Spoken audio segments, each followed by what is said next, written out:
میں Pashtun education development کے ساتھیوں کا شکریہ ادا کرتی ہوں کہ انہوں نے مجھے ادھر مدعو کیا، اور اس کے ساتھ ساتھ میں آپ سب کامریڈس، آپ سب ساتھی کہ جو جمہوری جدوجہد پر یقین رکھتے ہیں، جو اپنے حقوق کے لیے جدوجہد کر رہے ہیں اور پاکستان کو ایک روشن پاکستان اور ترقی پسند ملک دیکھنا چاہتے ہیں، میں آپ سب کی جدوجہد کو سرخ سلام پیش کرتی ہوں۔ یہ جو آج اگر تعلیمی اداروں کے اندر اور اگر پنجاب یونیورسٹی جیسے ادارے کے اندر جو کہ پاکستان کی اگر تعلیمی اعتبار سے دیکھیں تو دنیا میں شناخت ہے، اگر اس کے اندر بھی ایک ہم ڈیبیٹ نہیں کر سکتے، اگر اس کے اندر بھی ہم اپنے حقوق کی بات نہیں کر سکتے، اور لاء ڈپارٹمنٹ کے جو ساتھی ہیں وہ ایک کانسٹیٹیوشن امینڈمنٹ کے اوپر بات نہیں کر سکتے، تو پھر ایسی یونیورسٹی کو تالے لگا دینا چاہیے۔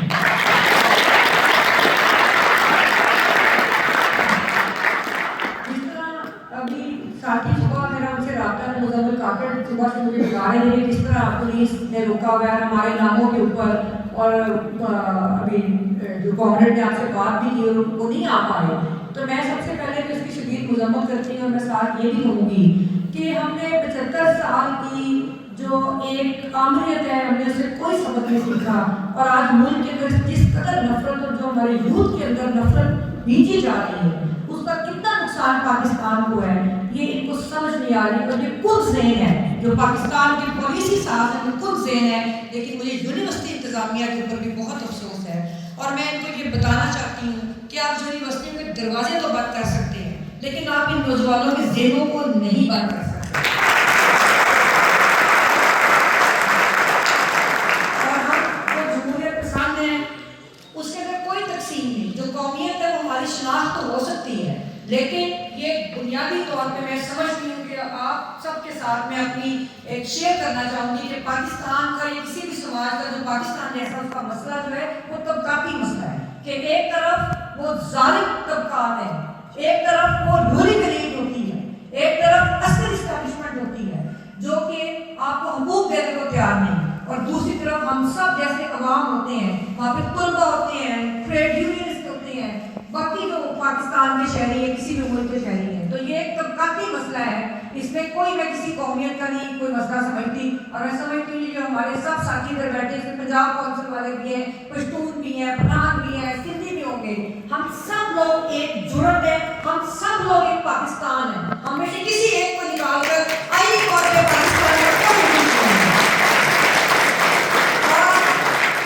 اگر شناخت کی بات کریں تو چلے میں پنجابی ہوں لیکن مجھے آپ سب بچوں سے اتنی ہی محبت ہے کہ جتنی مجھے کسی پاکستان پنجابی بچے سے محبت ہے، اور ہم اپنی شعوری اور جمہوری جدوجہد کو جاری رکھیں گے، اور اس کے اوپر کوئی سمجھوتا نہیں ہوگا، ہم ہر جبر سے لڑیں گے، جیسے آج اس جبر سے لڑ کے آپ نے یہ سیمینار کیا ہے تو ہم اپنی جدوجہد کو جمہوری انداز میں جاری رکھیں گے تاکہ پاکستان ایک روشن پاکستان ہو جس میں تمام جو نہ صرف ہر شہری بلکہ منورٹیز، خواتین، مزدور، طلبہ، ہر شخص جو ہے ہر شہری اپنے حقوق آئینی حقوق کے مطابق زندگی گزار سکے۔ اب میں تھوڑی سی بیک گراؤنڈ میں جاؤں گی، یہ کیوں خوفزدہ ہیں، یہ کیوں آپ کی سیمینار سے خوفزدہ ہیں؟ اس وجہ سے کہ پاکستان میں جو طلبہ تھے انہوں نے یونینز جب کی، طلبہ یونینز، ان کے ذریعے انہوں نے سب سے پہلے آمریت کو للکارا تھا، تو یہ اس وقت سے ایک جو پاکستان کے اندر ایک کلچر پیدا کیا گیا، خاص طور پہ جو ضیاء امریت کے بعد سے کہ پاکستان کو ڈی پولیٹیسائز کرنے کی کوشش کی جا رہی ہے، اس کے اندر آج ہم دیکھ رہے ہیں کہ ہماری تقریباً تمام پارلیمنٹ جو جمہوریت پہ یقین رکھتے ہیں ان کا بہت احترام کرتے ہیں چاہے کسی بھی جماعت کے، لیکن اگر جو جمہوریت پہ یقین نہیں رکھتے پارلیمنٹ میں بھی بیٹھے ہیں تو ہمارے اندر ان کے لیے کوئی اچھے جذبات نہیں ہیں، تو آج ایک ڈی پولیٹیسائز پارلیمان آپ کے سامنے ہے، ایک ڈی پولیٹیسائز سماج آپ کے سامنے ہے، اور ڈی پولیٹیسائز سماج کی بنیاد کیا ہے کہ آپ اپنے حقوق نہیں مانگ سکتے، ہم کیا مانگتے ہیں اس ریاست سے، ہم نے کون سی فیور مانگی ہے ان سے، ہم تو صرف اپنے وہ حقوق مانگتے ہیں کہ جس کے اوپر یہ ریاست کا ڈھانچہ موجود ہے، کسی آئین کے اوپر، کسی آئین جو آئین ہے اس کے بغیر کوئی وجود نہیں ہوتا کسی ملک کا، تو پاکستان کا وجود اس آئین کے ساتھ ہے جس کے ساتھ 26ویں ترمیم کے ذریعے ایک کھلواڑ کیا گیا، اور دیکھیے ہم پھر بھی اپنی بات جاری رکھیں گے۔ 26ویں آئینی ترمیم پاکستان کی تاریخ میں پہلی مرتبہ یہ ہوا کہ پاکستان کے اندر اسلام آباد ہائی کورٹ کے بہادر ججز